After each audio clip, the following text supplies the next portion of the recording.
Hello and welcome. Welcome to this, our final event celebrating 100 years of psychology at the University of Reading. Albert Walters joined the university in 1908 and created the psychology department in 1921. We opened our programmes in Malaysia in 2015, continuing the development of psychology Professor Walters started.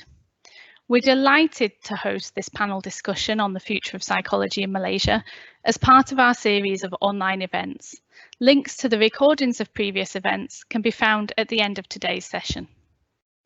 Firstly, I'd like to thank you, the audience, for joining us.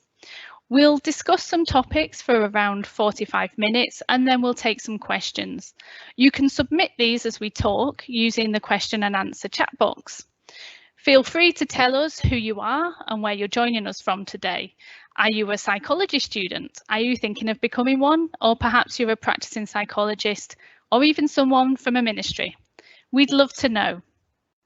Our panelists today represent the very best of psychology in Malaysia, with academics from public and private universities and practitioners representing the breadth of our discipline.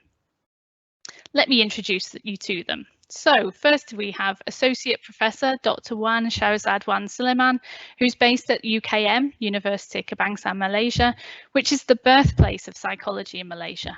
She specialises in psychological testing and she's also the incoming president of PSIMA, Malaysia's Psychology Society. Professor Dr. Alvin Ng is a clinical psychologist turned academic and Associate Dean of Engagement and Internationalisation at Sunway University.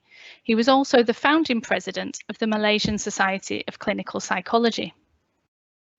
Professor Deborah Hall is Head of Psychology at Heriot-Watt University, Malaysia, specialising in positive psychology. She previously held the role of Vice Provost at the University of Nottingham, Malaysia campus. Dr. Amalia Binti Madihi joins us from UNIMAS, the University of Malaysia Sarawak, where she's the Deputy Dean for Industry, Community Engagement and Commercialisation. Dr. Amalia, or Dr. Emma as she prefers to be known, is a registered counsellor as well as an academic. Finally, Dr. Joel Lowe is a clinical psychologist and director of the Mind Psychological Services and Training Organisation. He holds a PhD from UPM and specialises in the use of cognitive behavioural therapy. He's a committee member of the Malaysian Society of Clinical Psychology. My name is Associate Professor Dr. Rachel Pai. I'm the Head of Psychology at the University of Reading, Malaysia, and the moderator for today's discussion. I'm sure it will be lively and interesting, so let's make a start. So first of all, Dr. Shara. The first Department of Psychology in Malaysia was established at your institution, UKM, in 1979, and PSIMA, the Malaysian Psychology Association, was established in 1988. So before we start discussing the future of psychology in Malaysia, what do you think are the main successes in psychology in Malaysia that have happened during your education and professional career? Thank you, Dr. Rachel, and thank you for inviting me as one of the panelists in today's discussion. So yeah, psychology in Malaysia started first in UKM. In fact, we produced our first graduates in 1974, and among Asian countries, Malaysia was the fifth country to start formal psychology after Bangladesh, India, China and Taiwan. I think from the development perspective, I would like to answer your question from three perspectives. We can see the development in terms of education setting, where once it first started, it has increased, in terms of awareness and knowledge and interest, in psychology among the public. And because of that, we see many development or many introduction of psychology programs offered by various universities, especially after 2000. So nowadays, students have various options, yeah, to choose psychology, where they want to do their psychology program. Yeah, for instance, in public university you have UKM, we have International Islamic University Malaysia, UUM, UTM, UPM, and private universities we have lots more programs. Yeah, for instance, like University of Reading itself, yeah, Nottingham, Heriot-Watt, Sunway, Monash, Hull University, Taylor's, UCSI, SEGI, and so on. Yeah, and I think one of the positive development from the increasing number of psychology programs, yeah, in higher education in Malaysia is that we started to implement program standards of psychology, yeah, under Malaysian Qualification Agency starting from 2013. Yeah, this actually came to fruition after Malaysian Psychological Association, or PSIMA. We initiated the discussion with MQA with our concern that psychology programs need to have some guidelines so that we can ensure its quality. Previously, when you look at bachelor programs in psychology, there was no guideline in terms of its offering. Yeah? So we find some specialized programs at bachelor's level, like bachelor in IO psychology, yeah? Industrial Organizational Psychology, bachelors in counseling psychology. Yeah? So once MQA has published, yeah, the program standards in psychology, we see that it's more regulated. Yeah, at bachelor's level, all students are required to take generic, yeah, psychology degree. Yeah, and specialization only students will choose specialization once they go into masters or PhD level. Yeah. And another positive development that we see from the field of psychology is the establishment of Counselor Act in 1998, and recently the Allied Health Professions Act was also approved, yeah, by the Parliament in 2016. Yeah. So this actually covers two subdisciplines under psychology: counseling and clinical psychology. Yeah. So that's number one. Yeah, we're looking at the education setting. Yeah. The second development that we see is in terms of providing psychological services and professions of psychology in Malaysia. Yeah, so in public service, yeah, we have the first, yeah, unit, yeah, under the government is Psychology and Counselling Unit, yeah, which was established under the Public Service Division, or JPA, yeah, in 1992. So the post was first called counsellor. Yeah, counselor, but later on it was renamed as psychology officer in 2008. Yeah, now we see every ministry or government agencies has psychology officer. Yeah, I think in terms of administration, it's under the scheme of grade S, yeah, 41, and assistant psychology officer. Yeah. However, some of the issues that rises up from this public service, yeah, psychological public service, is that for the post of psychology officers, yeah, the minimum requirement is in terms of academic qualification, bachelor's degree in psychology, counseling psychology, counseling or clinical psychology. Whereas when you look at the job description, most of these psychology officers, yeah, let's say the candidate has bachelor's degree in psychology, they are not specialized in clinical psychology or counseling, yeah. But when they become psychology officers, their job description includes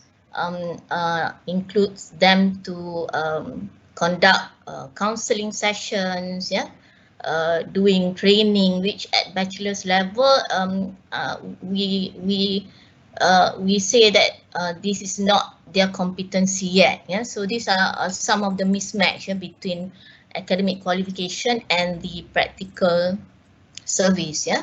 So another setting that we see positive development is in the Ministry of Education, yeah, where under the Ministry of Education in school settings. They have long since appointed counsellors, yeah, but these counsellors are usually graduates with qualification of bachelor's in education, specializing in guidance and counselling, yeah.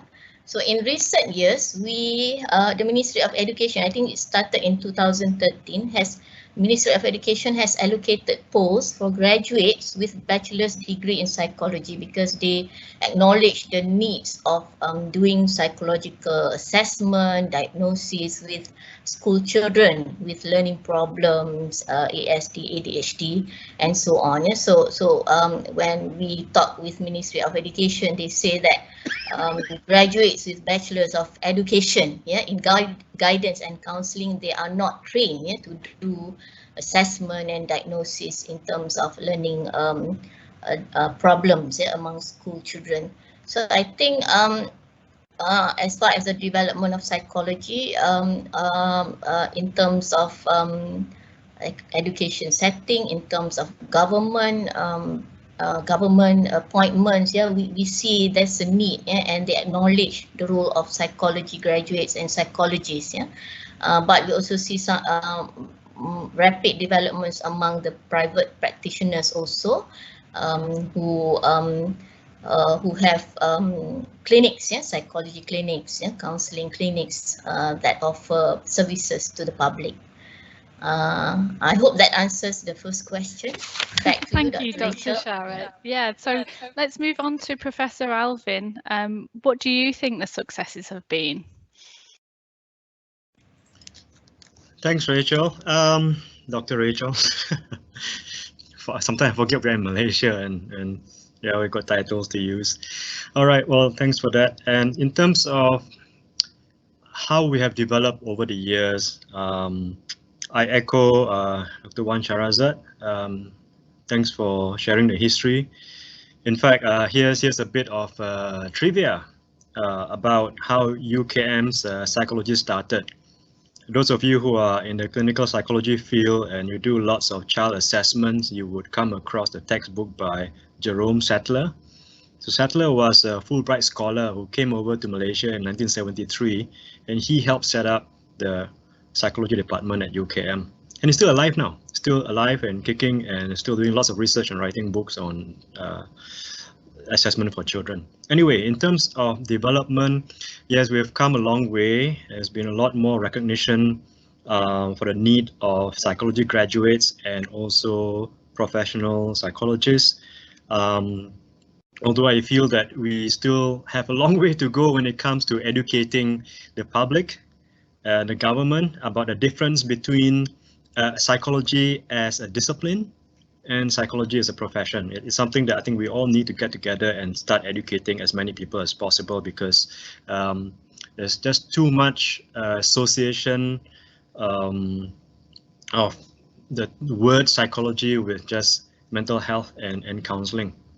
So what Dr. Wan Sharazad said earlier about in 2008, we have got a public services department creating, or rather recreating, counseling officers into psychology officers. These kind of things may confuse some people with regards to the competency of these officers. While needed, we still need to ensure that we focus on proper training to suit the purpose. But other than that, we have more recognition with regards to psychological assessments. And this is why we have got more and more psychology graduates being employed in human resource, even in education. Dr.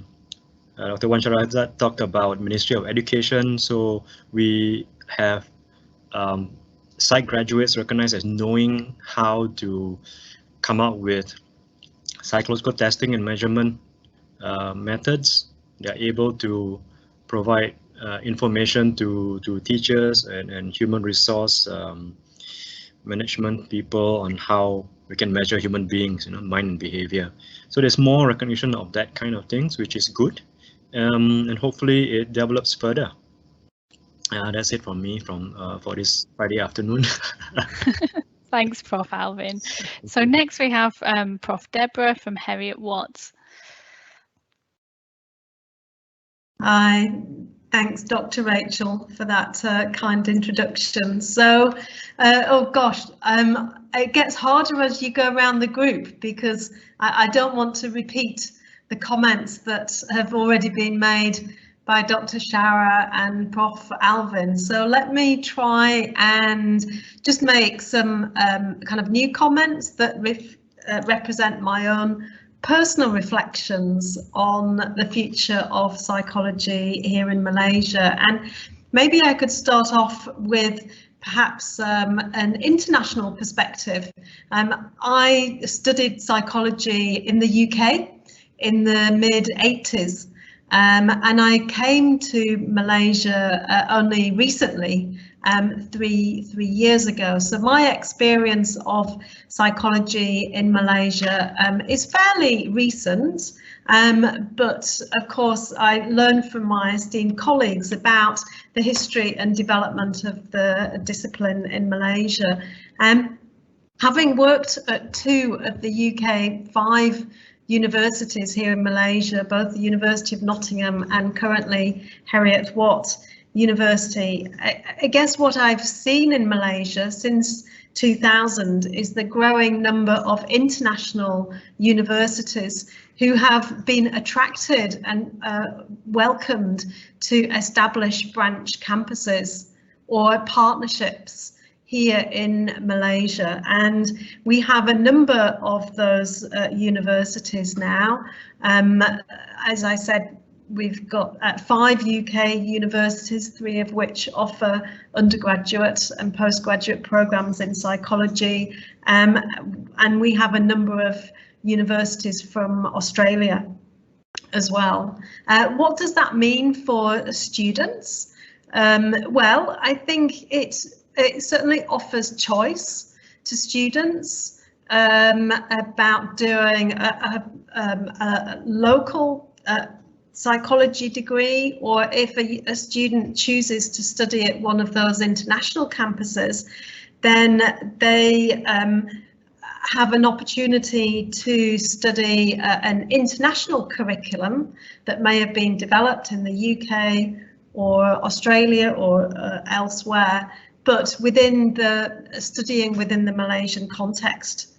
One might hope that that choice encourages more students to continue their undergraduate education in Malaysia rather than travelling overseas, because studying at one of those international universities gives students that international perspective, that opportunity to learn to be a global citizen whilst staying on home territory, so to speak.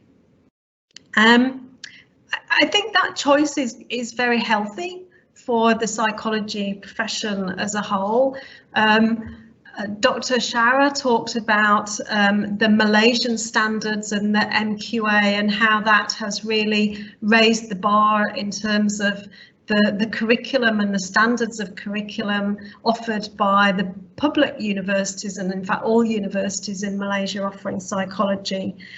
Some of those international universities also develop their curriculum according to other international standards. So for example, in the UK we have the British Psychological Society that was founded in 1901 at UCL London, a psychological society with a long pedigree, and they also set British standards for the core curriculum in psychology at undergraduate level. So that's just one example in which those UK universities offering psychology meet both the MQA standards, but their curriculum is also designed in mind with the core standards of the BPS with respect to the British universities.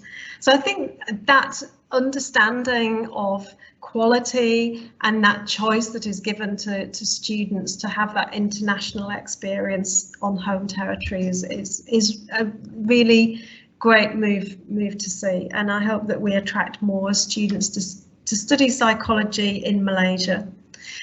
The other brief comment that I wanted to make was something that I've observed over the 3 years that I've been in Malaysia, but that's the ability of psychologists, academic psychologists here in Malaysia, to start competing with some of the more traditional disciplines in STEM, engineering, traditional sciences, for example, with respect to bidding for research funding from the Malaysian government.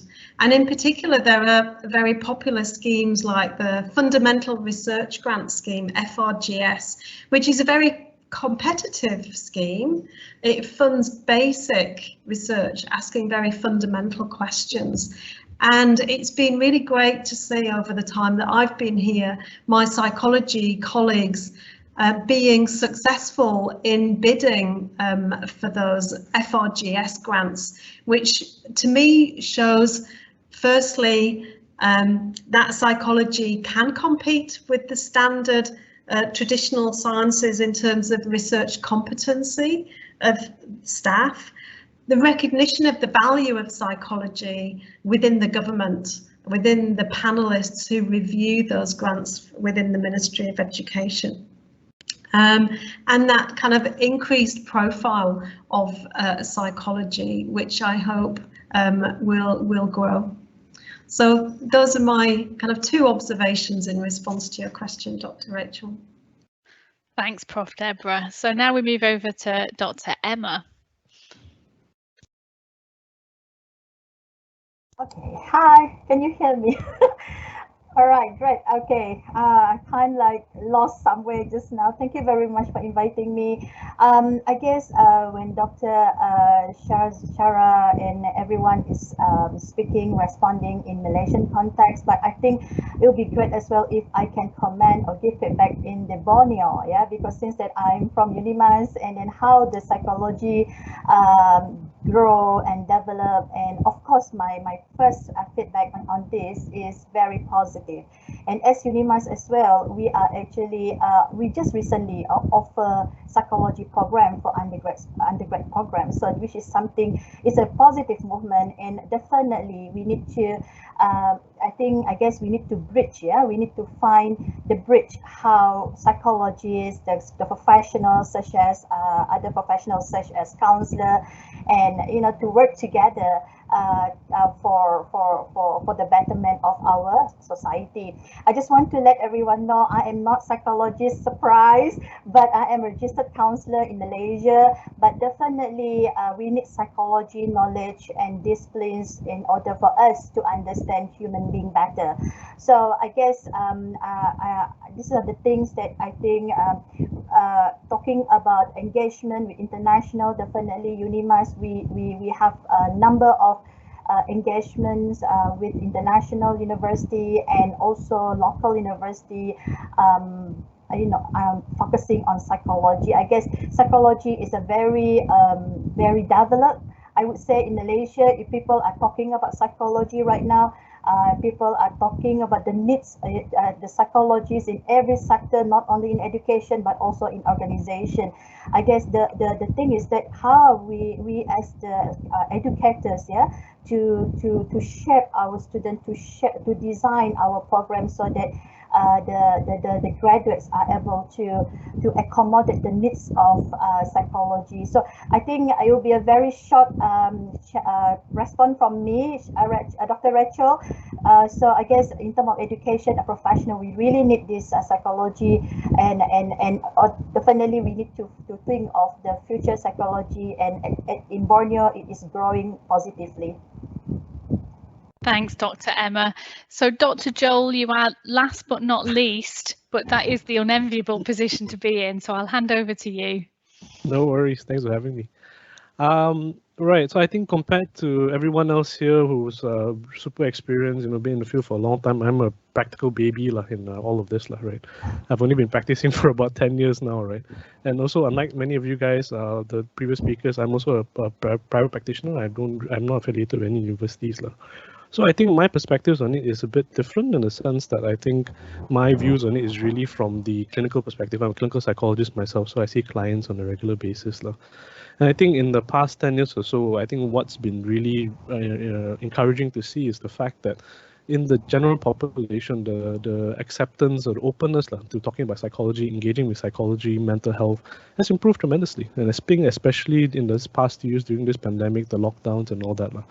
I think the need for good mental health care has come to the fore significantly, and I think all of us here are providing really good services to the community at large in that sense, right?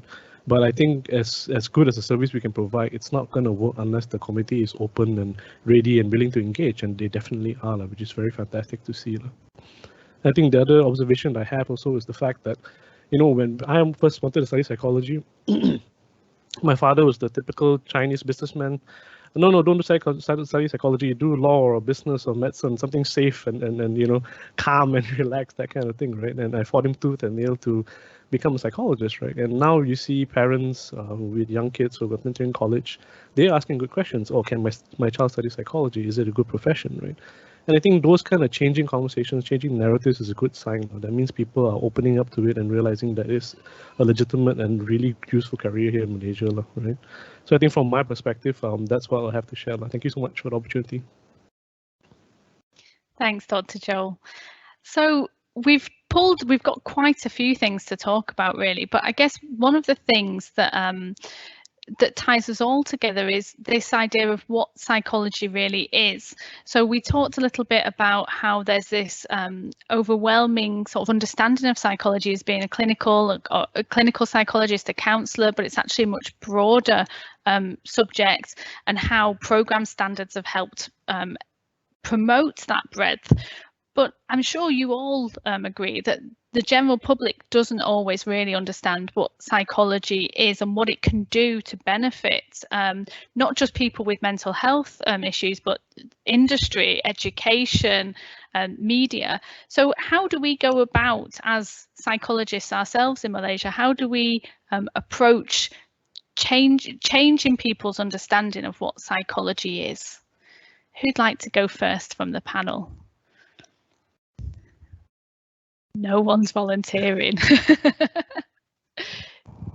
Alvin, I know that you. Oh, go on. Who was that? Emma. Dr. Emma. Here, yes. Okay. I think from our perspective, it is not easy to psycho-educate the society or community, especially the local ones, and to advocate psychology, the importance of psychology, the importance of mental health. It takes a long journey, to be honest, and we are trying actually, especially in Sarawak. We have like multi-races, we have a lot of differences, values, and to understand the culture itself, it takes a lot of time. So definitely one is that I guess we need to keep advocating. We need to keep all this awareness program to the community and engagement with them, and especially to identify the what do you call that, the local champions. Once this is our strategy in UNIMAS, we try to identify the local champions in some area, and we try to psycho educate them, and then therefore it's something like they at the same time they can share the information to the local people, especially in rural area. So I think that is one big stigma. I think it's still going on, but due to the pandemic, I think this is the beauty of the pandemic. I get sorry to say that I know it's not good. The pandemic is not good, but one of the good things happened is that people are aware about their mental well-being and also emotional well-being, and they want to get some help, right? So these are the things that what my faculty and the UNIMAS is doing to help other community, local community, to in order to get their well-being. So hopefully, that is I like this. So I'm so excited to respond on this. This is what actually one of the things that we are doing with our local community. Thank you. If I could just jump in there and add to Dr. Emma's comment, I fully agree. It's really about spreading the word, sharing success stories, and disseminating to as many people who will listen about the positive benefits of psychology and how it it is such a varied profession that can springboard into many different careers. Maybe I could just share a few reflections on the UK perspective. So as I was saying earlier, the British Psychological Society is 120 years old now, and in the UK they've done really excellent work to advocate on behalf of the profession, not just to raise standards, but also to make sure that psychology talks about itself in the public domain as much as possible. So there are magazines, they help their members kind of communicate stories about psychology to the press, really get those stories out there to the community and to stakeholders like government and industry people. And I think there's definitely a role here in Malaysia for PSIMA to also play that advocacy role. We see them doing that very strongly for the standards, but I think that there could potentially be a wider role for PSIMA in really kind of advocating for the profession of psychology and helping the general public understand the different disciplines within psychology. Within our university, I think we could play a role with our graduate students, for example, and at Heriot-Watt we maintain good relationships with some of our alumni who've gone into a really diverse range of different professions. So particularly from our Masters in Business Psychology, we have a wide range of alumni in major companies within Malaysia, such as Petronas, as well as MNCs and more local companies like Shopee. And they come and talk to our graduates about their career path, what they did after they qualified in psychology. And I think they really help to open the eyes of our graduates to help them realise that psychology does not just lead into a mental health profession, but there are lots and lots of opportunities and growing opportunities, I think, over the next few decades.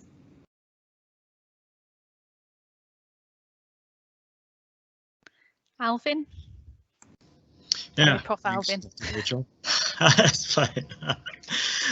Yeah, I totally echo Prof. Deborah. There's lots that we need to do to, I would say, demystify psychology, especially in the Asian setting. Psychology is still very much a very mysterious idea, mysterious, I guess, a subject. We find that many potential students who ask about psychology, they want to go into it because it sounds like, you know, you can practically do magic, you know, with psychology, that kind of stuff. And we also have all kinds of ideas that reinforces psychology as being mystical, mysterious, and you can do all kinds of stuff with it, but mostly associated with mental health. And it's important that as a community in psychology, we educate the public about how you can find the application of psychology in any industry, really any industry at all, and it's beyond just mental health or counseling. Psychology is about, it is a science of mind and behavior, and you have both in any kind of industry, even if you're talking about, for example, accountancy. People would normally ask, accountancy, how do you do that? It's about being accountable. It's about making meaning out of numbers. And we know that numbers don't mean anything unless we give some meaning into it. We put some emotions in it, and that's where psychology comes in. So I think if we can promote the diversity of psychology and show it to be relevant in every single industry, that will be good for our graduates. And I've seen and heard what the BPS has been doing in the UK. I think you have a psychology day in the UK. Even in the US, I think there's a psychology day. In Australia, there's psychology day. And this is where I feel PSIMA in Malaysia, the Malaysian Psychological Association, can do a lot in terms of, public education. So no pressure, yeah, Dr. Wan Sharazad. Anyway, that's it from me. Yeah. Okay. It's a big pressure actually. Because just to add to what Dr. Rachel introduced me just now, we just had our AGM, the PSIMA, Malaysian Psychological Association annual general meeting. So officially, I'm now the president, and in fact, yesterday there's a report published by PDRM stating the statistics of suicide, yes, to 2019 to 2021. It shows an increasing trend, and we are requested to make a statement. Yes, so I haven't got to that yet.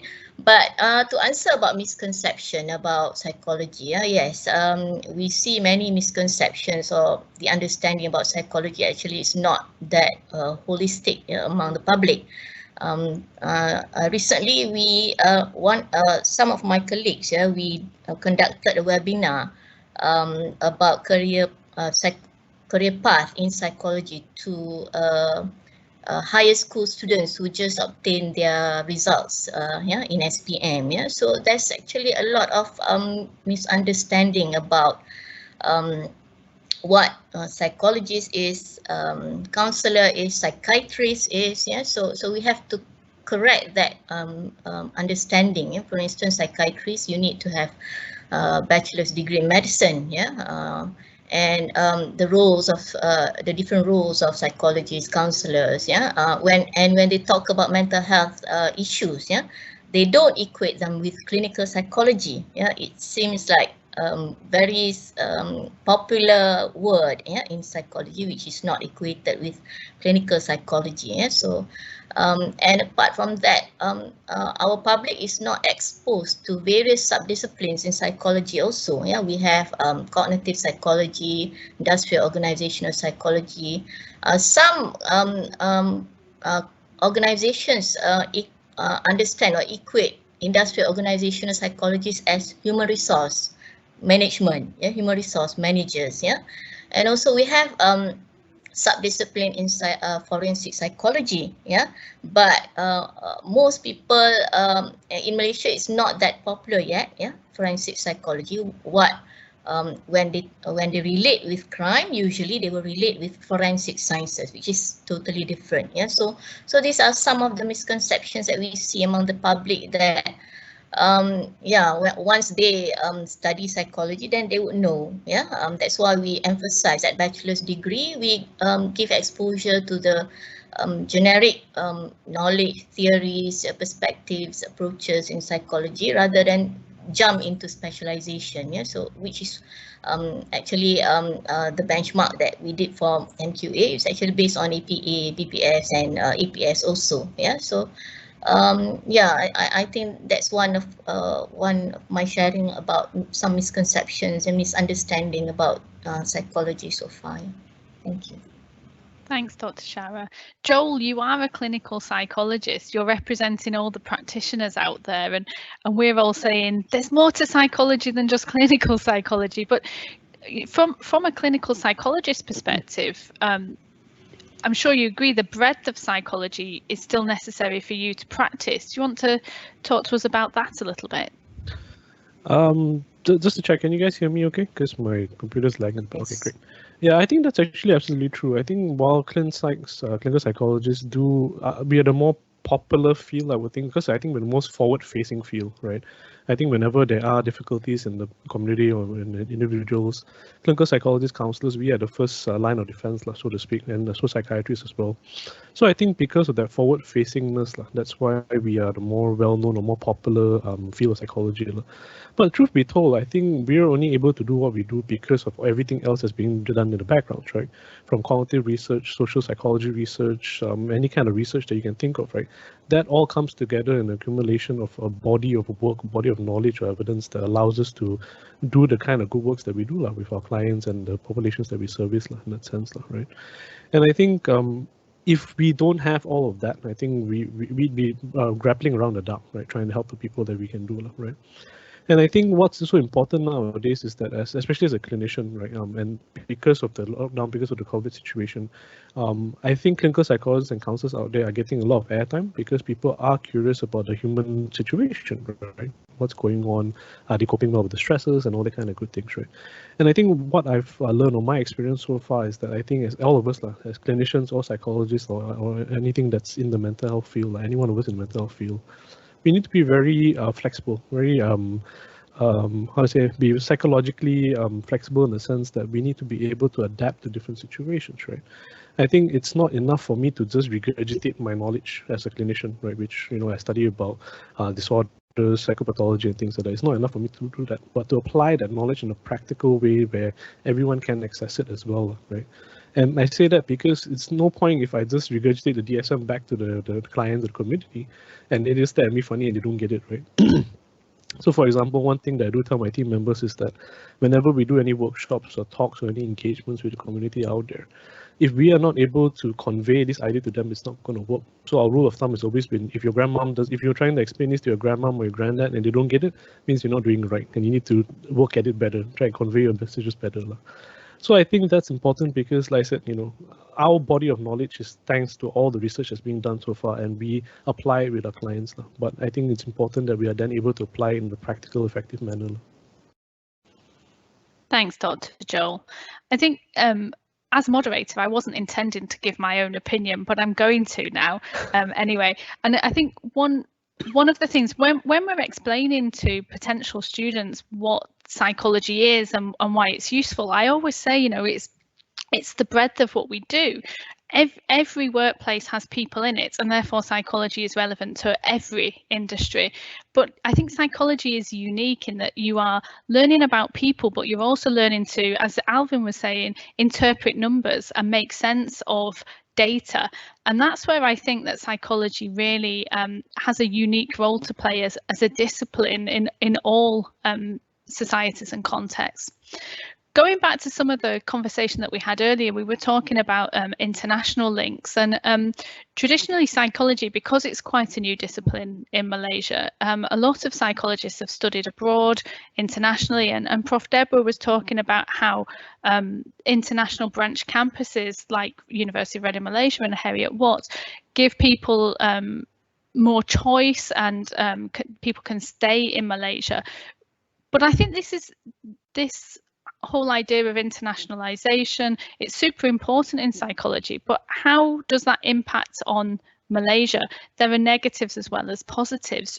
What should we be doing to build the positives and reduce the negatives?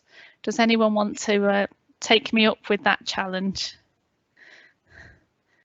I think really Prof. Alvin or Prof. Deborah, who's the fastest to unmute? Prof. Alvin. We can do the Malaysian thing of a 1-2 sum, see who wins. Deborah, you want to go first? I'll make a brief comment if you don't mind, Prof. Alvin. I would look on it as a positive thing, actually. For the healthy future of any discipline, as an academic discipline, I'm looking at it through my own lens as an academic researcher in psychology. Having a global outlook and working interdisciplinarily, collaborating with other psychologists in other countries, that ultimately is going to contribute to the health of psychology in Malaysia. I think it's important for any discipline not just to kind of navel gaze and to look inward, but it has to look outward and to work internationally with colleagues and peers in other countries. That's how we advance, any scientific discipline. And so having those international universities here in Malaysia, I think, gives a real opportunity for local universities in Malaysia to think about internationalisation, and for the discipline as a whole to think about internationalisation. And I talked to my own colleagues at Heriot-Watt about building research teams with colleagues in other countries, it gives you a much broader perspective, not just of your own profession, but just of life more generally. Thinking about publishing in international journals, not just restricting your publishing to local journals. And if we did more of that, I think it would help to raise the profile of psychology nationally, and also to raise the quality of the teaching that is done within Malaysia. And now I'll hand over to you, Prof. Alvin. I'm sure you've got other comments to make from your point of view. Thank you, Prof. Deborah. Yeah, I totally echo what you just said just now. I'm really glad that you talked about internationalization, because I also agree that that's the way to move forward. Well, the psychology that we know, that we have studied, it's essentially Western psychology, but the way it's growing all around the world is that every country that's researching psychology is finding out a lot of new things about their own culture, indigenous psychology versus cross-cultural psychology, and these are very exciting information I find that should be shared all around the world, because given what we already have in psychology, we have got psychometric measures that are from the English-speaking countries, from Europe. They can be validated in Malaysia, and from there we can pick on the kinds of ideas and concepts to see how well they fit within our culture. And in terms of how we can grow in Malaysia, is basically to look into our own indigenous psychology in comparison with perhaps the rest of Asia, the rest of the world. So yeah, to me it's all positive, because I know some people tell me, oh, we're going to decolonize psychology. I say, well, yeah, okay, you can decolonize, but at the same time we can grow together. We don't really have to fight, because we're all the same essentially. But I mean, if we think we're all the same, then we should test that, isn't it? It's all about the scientific method. We can assume that we are the same until we find out that we are kind of different here and there. I think that's where the fun is, to create also new measurements. I think the niche of any psychology graduate is the knowledge and ability to come up with psychometric measures that I don't think you find in any other discipline. And so that is, I think, to be celebrated. Again, it can be applied in any field at all. Yeah, I hope I'm making sense. It does. Thanks, Prof. Alvin. So, Dr. Shara. Yeah, I agree. Internationalization is very important, because I think many universities, especially the universities with big grants, research grants, they would encourage their lecturers to attend international conferences. I myself, I think I find this very advantageous, because when we go to international conferences, we keep up with the current trends in psychological research, methodologies, new perspectives, new research areas. I think this is a very good and positive aspects in terms when we can enhance and increase the quality of our research in Malaysia. For instance, besides doing survey research, our students can get advantage by competencies among our lecturers who have experience doing fMRI, eye tracker, and so many other technologies. In terms of statistical analysis, also we through this internationalization, by in terms of conferences and publication in international high impact journals, Malaysia has to have lecturers or academicians or researchers who can do research at global level, I mean equal at global level, but on the flip side of that, I think when we depend too much on outside sources, I find that some of the context specific research about Malaysia. We tend to neglect, or we have less focus on the context specific nature of research in psychology in Malaysia. For instance, like Prof. Alvin just now mentioned about using psychometric tests, existing psychometric tests, which are validated, which has very good psychometric properties, but depending too much on that, we tend to neglect the emic versus ethic issue, developing instruments that are suitable for our cultural context itself. So I think the research that focus on problem solving and application of psychology in context specific in Malaysia needs to be increased.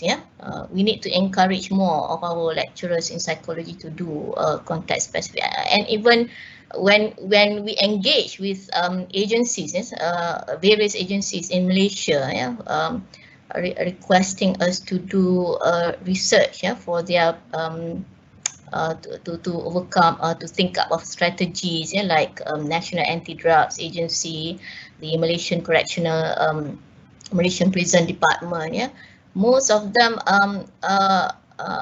what I would like to say is that they tend to request researchers to provide strategies and solution which is based on their setting.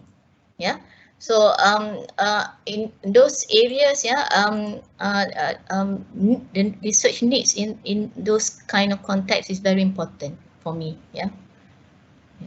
Thanks, Dr. Shara.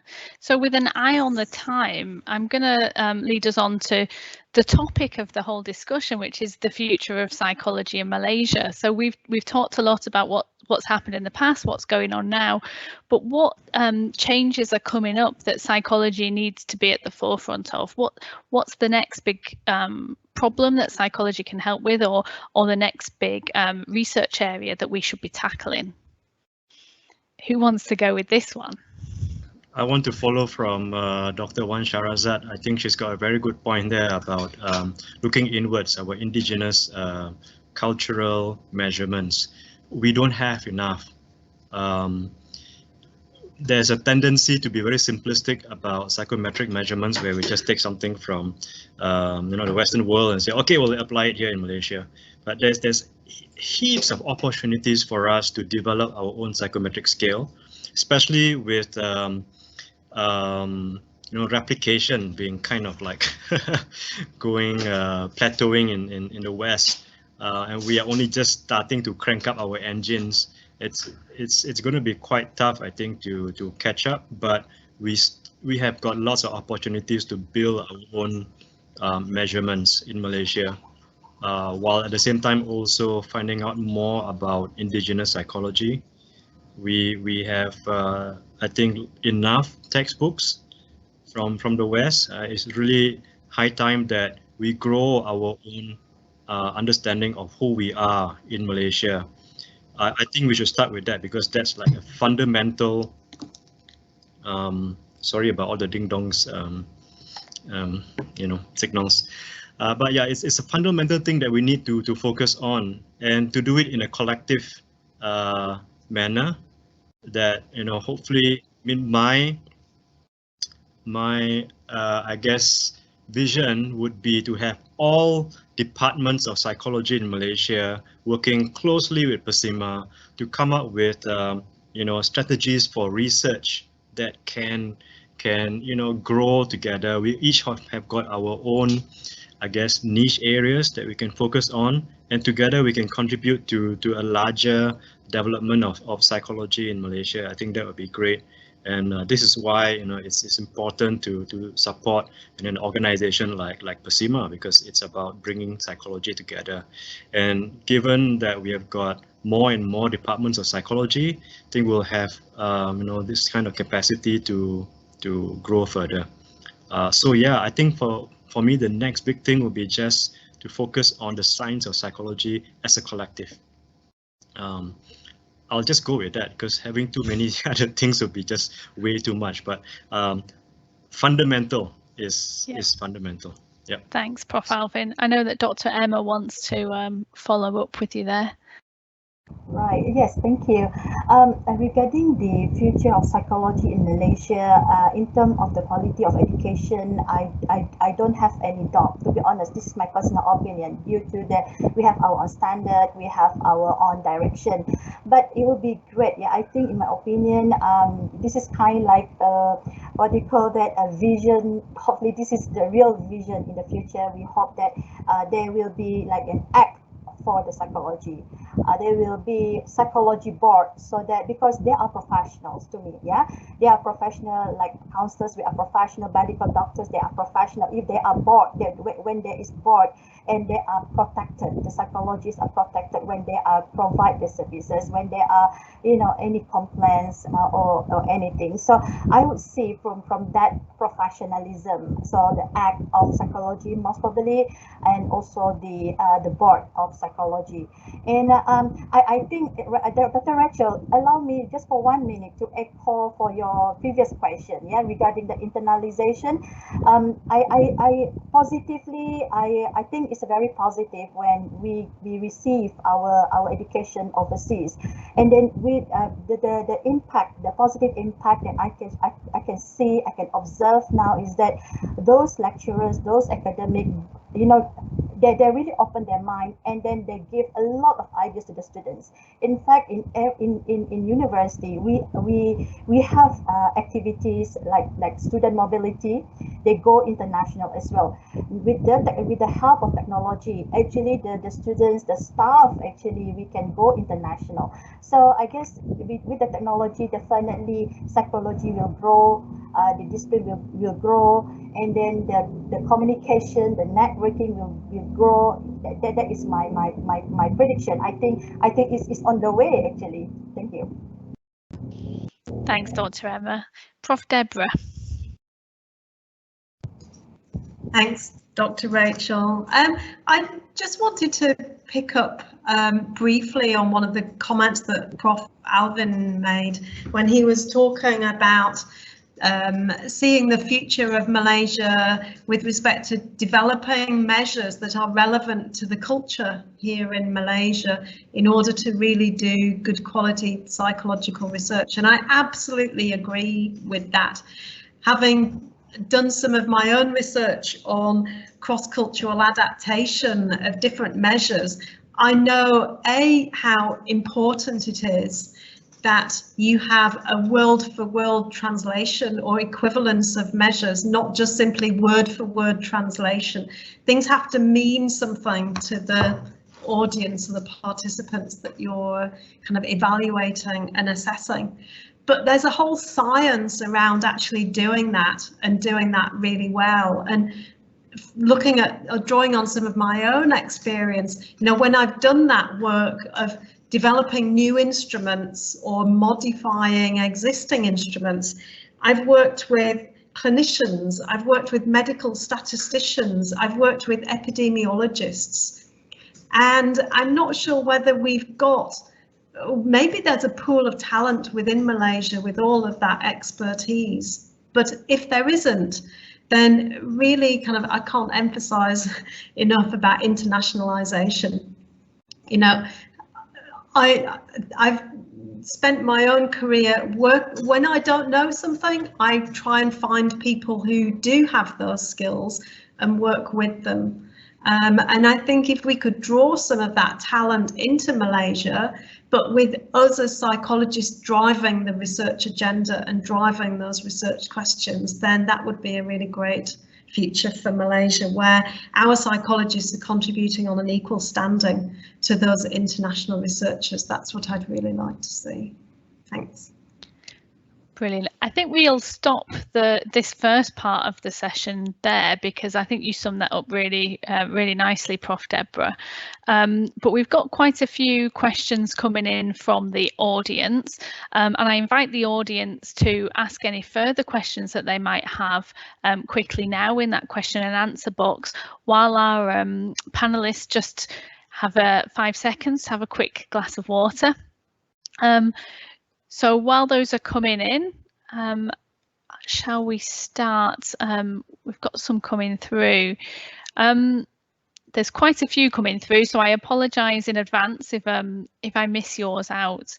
I think this is quite an interesting question, and one that I'm interested in personally. It's about the opinions of the panel towards malpractice or practice without proper qualifications that can happen in Malaysia, and querying whether there's a professional body that's working on an establishment of codes of ethics and law enforcement, similar to the Lembaga Counsellor process.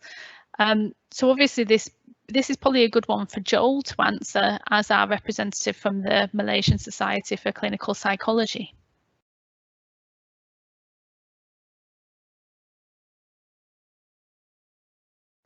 Joel, you're still on mute, I'm afraid. I know that Dr. Joel's having some issues with his connection. You're still muted. We can mute you, but we can't unmute you from this side. Oh, there you go. We can hear you. All right. Can you hear me now? Okay, great. Yeah. Right. So I think from the MSCP perspective, right, our ability to govern, I think, is limited in the sense that for now, our ability to our responsibility is only towards our own members, right? So people who have signed up and registered with the Malaysian Society of Clinical Psychology, right? And given that, that means that everyone else who is not a member, we have very little say or control over what happens, right? And unfortunately, right now, because it's not a mandatory thing, you know, anyone can technically practice and be a clinical psychologist, and that's why we are all very excited by the Allied Health Professional Act, right? Because that will allow then for it to act similar like the Lembaga Counselling Malaysia's, the Counselling Act of Malaysia, sorry, where it will govern all practitioners here in Malaysia, and that's what we're looking towards. And I think once that kicks in, I think then there'll be a lot more ability for either the council to then say, you know, what are the parameters or what are the ethical guidelines that a clinician should follow and should adhere towards, right? Right now, you know, there are practitioners out there who are a bit of a cowboys, I would say, like, you know, where they're off doing their own thing and it's a bit questionable, I think, some of the practices. And the community really doesn't really have many options when they want to make a report or whatever it is, right? All they have available to them is to complain to the tribunal, complaints court and things like that, and that's about it, right? With the coming of the Allied Health Professional Act, I think that gives us a lot more teeth, gives the government a lot more teeth as well. And while we are waiting for that to kick in, MSCP is doing a lot of work to try and make sure that our members are doing good work, making sure that the community is also informed as much as we can. So through education programs, seminars, workshops, and the like. So the more the community knows about what a good clinical psychologist or good practitioner looks like and what they do, then the community themselves can self-govern and self-regulate and weed out the unmentionables, so to speak. Those are things that we're trying to do. Hopefully in the near future we'll be able to get it done. Thanks, Dr. Joel. I wonder, Prof. Deborah, if you want to give a UK perspective, as there are more protections for the title psychologist on various disciplines. Do you want to explain how that works in the UK? I'll try to, Rachel. So in the UK, the title of a professional psychologist is protected by the British Psychological Society, and in fact there is a charter of all members that have met the standards for practice and competency to practice in different professions. So we're very fortunate that the BPS has worked very hard in this respect, and in the UK it's not just the title of a clinical psychologist that is protected, just as it is in Malaysia, but forensic psychologist, counselling psychologist, health psychologist. So all of the different professions in psychology are protected through those members registering with the charter, showing that they meet those standards. And there are regular kind of meetings and sharing information to ensure that all of those members sort of keep up their continuous professional development. It would be great to see something like that in Malaysia, But, you know, hey, it's taken the UK quite a long time to get there. I'm sure Malaysia will. There's certainly a growing push within the profession for that to happen. It just takes time. Dr. Shara, do you want to speak from a PSIMA perspective? Because I know at PSIMA academic boards, we've been talking recently about psychology graduates and what psychology postgraduates should be able to do. What's PSIMA's perspective on this? Yeah, I think from PSIMA's perspective, yeah, when we talk about an act, yeah, to govern all psychologists, yeah, that practice psychology, in Malaysia is a little bit different from APA or BPS, yeah, where any proposed act has to be brought to the parliament by specific ministry, yeah. Whereas psychology, as represented by PSIMA, is an NGO. Yeah? We are not allowed to have a say in the parliament. Yeah? So it must be brought, championed by a specific ministry. So this is a little bit different when we look at the situation in US or UK, where the society itself and association itself is strong enough that they do not need to have approval from the government. And in Asian countries, I think Indonesia has the same model, yeah, where they have HIMSI, Himpunan Psychologists Indonesia, where they can dictate, yeah, who can practice or don't practice, cannot practice psychology in Indonesia. But in Malaysia, because of the historical development, the Act was approved for counselling and clinical psychology. So it's difficult for psychology as a whole, yeah, to bring a general an act that gathers or combines all psychology professions, yeah, under one act. Yeah. So this is what our struggle has been, yeah, for quite so many years, yeah. In fact, I think the recent development when we met with Minister of Health, yeah, he himself asked the question, if we want to have a psychology act in Malaysia, you need to identify what are the professions, yeah, besides counselling and clinical psychology, yeah, what are the professions under psychology, yeah, that can be governed by this act, and how many people, how many individuals will be protected under this act. So this these are some of the answers that we do not have data, yeah. So because most of the practicing psychologists we find in academic settings, yeah. And only I think after 2000 we find practitioners in the private settings like clinics, yeah, and consultants, yeah. So and another part is a threat of what Dr. Joe just now mentioned, the cowboys, yeah, where even those who do not have academic qualification in psychology, they can say anything, yeah, and so we don't have a say of that, because that's freedom of speech for everyone, yeah. I think most of us are aware some of the current I mean current issues, like when an celebrity mentioned that when a person has anxiety, you can stop taking medicines and so on. Yeah, so they're speaking without having empirical evidence or qualification in psychology. So aside from that, we also see pseudo psychology is quite often, yeah. In Malaysia, where we categorize pseudo-psychology when people who are well known, yeah, and they call themselves as motivators, yeah, but they don't have qualification in psychology or counselling or clinical psychology, but they declare themselves as motivators, yeah. So and the public gets easily influenced, yeah, by these media influencers. Yeah? So these are some of the challenges that we are facing, yeah, without an act. But I think PSIMA, we are supporting, yeah, Counselling Act and clinical psychology, at least the practice I mean the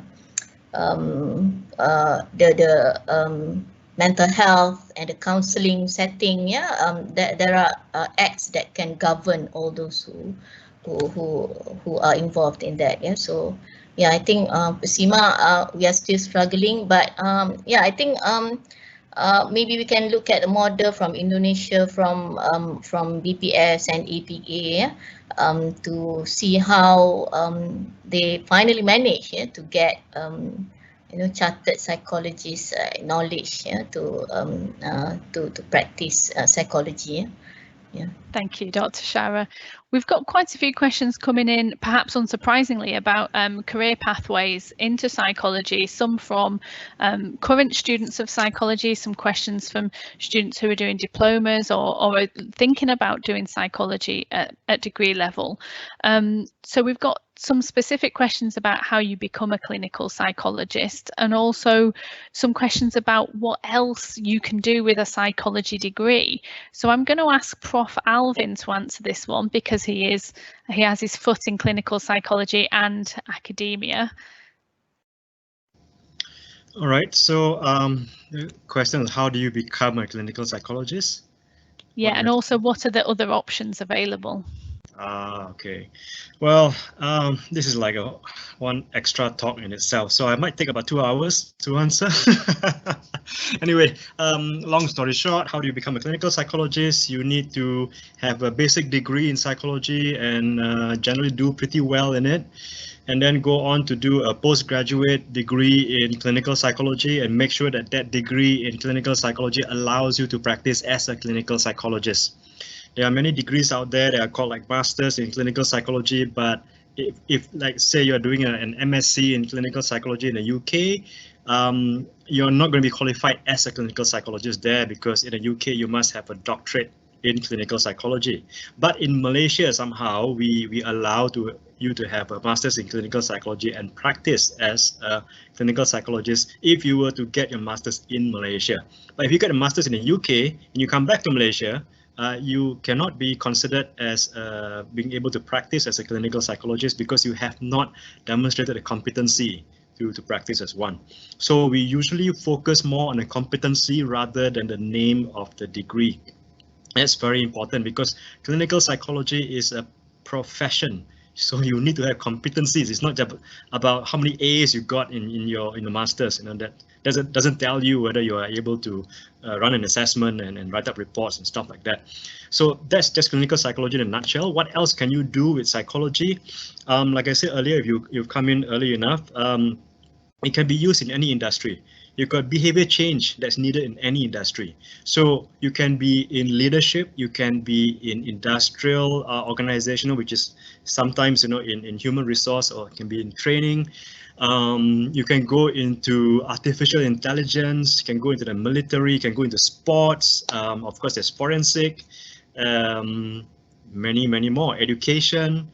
I know of many of my graduates, after their bachelor's degree, they become school teachers. Yeah, because I find that more and more international schools these days, they recognize graduates with a psychology degree, because somehow we are a bit different. We are able to see things in a different way. We are able to understand how we can measure people. And that's about measurement also. I mean, in HR, you need to know how to measure people's performance. So when it comes to mental performance, behavioral performance, psych grads are there for that reason. I would suggest, if you're not too sure, look at legit websites such as the BPS, the British Psychological Society, the American Psychology Association. They've got lots of that kind of information out there, and they tell you exactly what you can do as psychology graduates. Like I said, if I were to just go on and on, it'll take another 2 hours. But yeah, for me, you can't go wrong with psychology.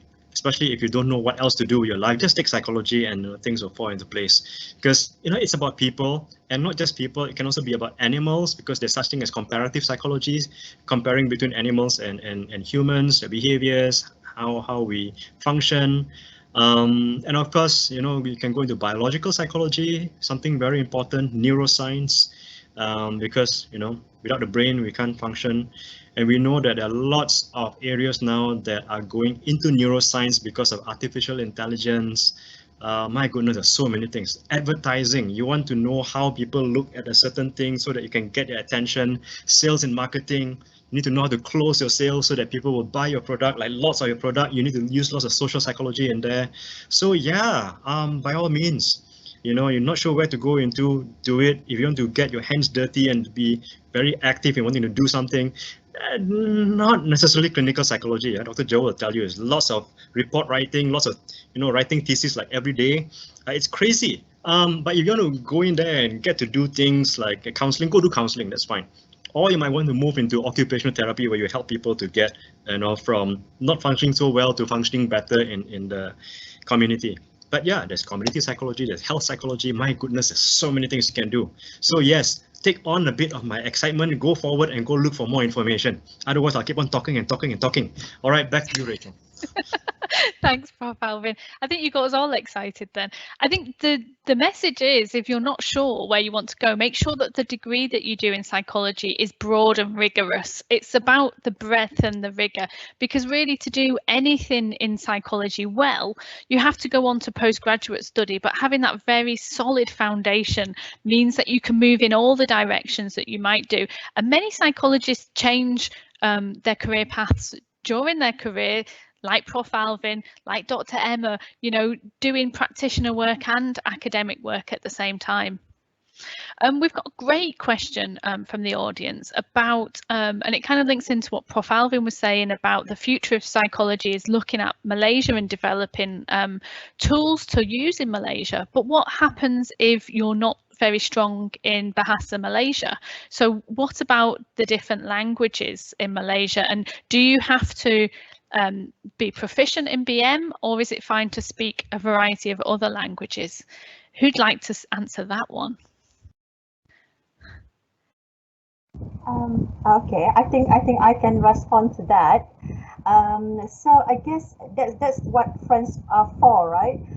So definitely in this world, we cannot work alone. Definitely, if you're expert on, let's say you're expert on in counseling, and definitely you have your Malay linguistic or Malay language experts, yeah, to work with. So actually, in my opinion, when you talk about psychometric or measurement or psychological testing, it doesn't matter whether of course in Malaysia we focus on Malay language or English, because English is our second language. And what if we want to translate it in Iban, in the Dayak language or Sabahan languages, right? They have Sumatera, Kadazan dialects, kind of thing, Tamil, Mandarin. So there are a lot of languages in Malaysia. So in my practice, for instance, in my research, definitely we do back-to-back translation. We have to ensure the quality of the translation itself. So definitely we cannot just work alone within the counselors and psychologists. No, we work together with AI people, yeah, AI expert. Artificial intelligence expert. If we need to transform the items to digital, for instance, and we need to have friends, yeah, from language departments that so that include them. This is what we call social inclusivity in research. So I guess this is very important to me, and I love teamwork. So I guess as for student, you need to find good friends who can contribute, to what are the things that you want to contribute in the future. Thank you, Rachel. Sorry, Dr. Rachel. It's fine, Dr. Emma. Thank you. Yeah, so funny. Yes, thank you. So we're coming to the end. There's quite an interesting question come in. It's a little bit left field, but I'm going to put it to the panel to see who wants to take it on. And it's a question about confidentiality. So one of our audience members has said that they're aware that school counsellors don't always maintain the confidentiality of the students that they're working with.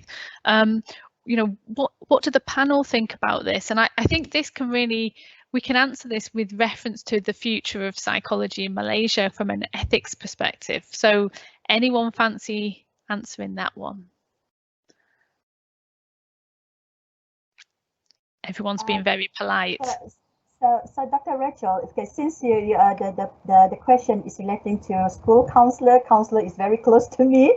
Counseling is very close to me. So okay, maybe from the counselor's perspective, yeah, definitely we have our code of ethics, and then when we work at school, yeah, normally there are, I mean, the clients are our minor clients, so it's very important to involve the parents and involve the school, and then the clients must know and must you know, they need to understand the ethics.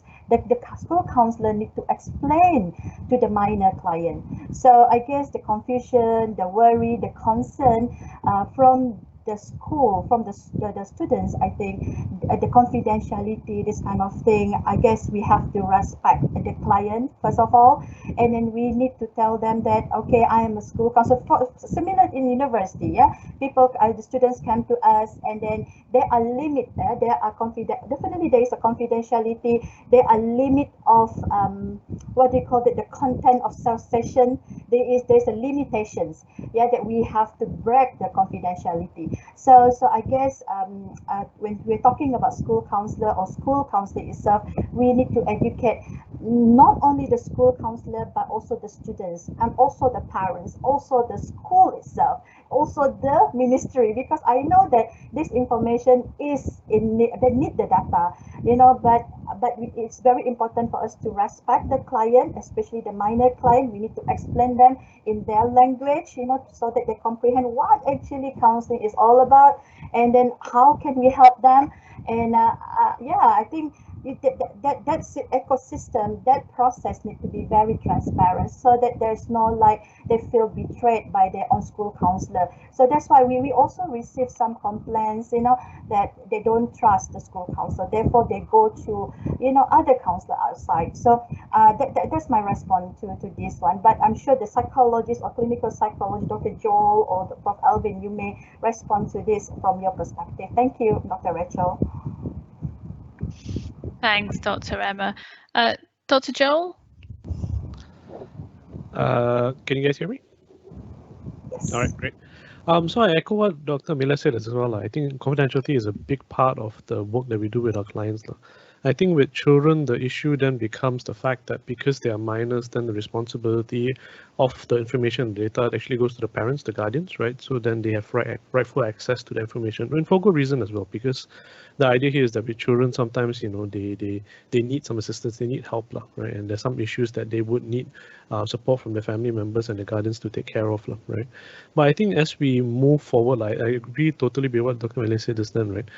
I think education is so incredibly important, because right now not nobody, let me phrase that, a lot of the general population doesn't realize the importance of confidentiality, right? And it forms such a basic, powerful, foundational tenet of therapy that without it, it's not going to work, right? I mean, how can you work with a therapist if you cannot trust that everything that you share with this person is going to be kept in confidence and not spread out to everyone, right? You know, I think that's something that's really important to do. But I think the problem comes when you have parents who are worried, parents who are concerned about their kids. And we get this quite a bit as well. You know, we are seeing clients who are 20, 21, they're adults by the letter of the law, right? But we still get parents who call up and say, how are they doing? Are they okay? Do I need to do anything? Do I need to get a medication and stuff like that? And I think it's coming from a good place, right? I think it's a really loving place. They want to take care of children and all that kind of good stuff, right? But as the saying goes, the road to hell is paved in good intentions, right? And I think the more they try and intrude and the more we resist, right? And then we get reports, I think, oh, you're not being supportive, you know, you don't want my child to get better, you know, you're being so secretive, why are you guys trying to hide and things like that, which is a real big problem, unfortunately. Right? So I think like what Dr. Melly said, the more education is out there, both for the clients and the therapists and also for the general public, right? The more they understand what therapy is about, the more they understand how confidentiality works and how it can work in their favor, I think the better it is for everyone. The tricky population, I always think, is the teenage population, anyone between the ages of 15 to about 19, 20, just before they reach adulthood, but they're pretty much adults already. I mean, at least getting there, you know. That's the really tricky population, because then, you know, they obviously, the right to the information and knowledge goes to the parents, right? But they don't want that, right? Because I don't want to tell my parents to know that I'm dating or going out for parties and things like that. I don't want people to know about that, right? So that's something you need to navigate really closely with the parents and the guardians and the child as well, to make sure that everyone's on the same page and everyone's agreeable as much as possible. Brilliant. Thank you, Dr. Joel. So we're at the end of our time. I'm going to say thank you to all our panelists for being fantastic, for sharing their opinions and thoughts. I've really enjoyed the last 90 minutes and I hope that the audience have too. Of course, the topic of this panel discussion was the future of psychology in Malaysia. And I think we can agree from our discussion, it is international, but also local. We collaborate in a multilingual environment. We act with professional integrity. We're aware of ethics. It's a broad discipline. So the future of psychology is really, really broad, but it's also scientifically rigorous. And I think we all agreed that one of the big things that we need to do for the future of psychology in Malaysia is to ensure that that psychology is understood by the general population, and that we as psychologists now can play a role in this, and that PSIMA itself plays a pivotal role in the future of psychology in Malaysia.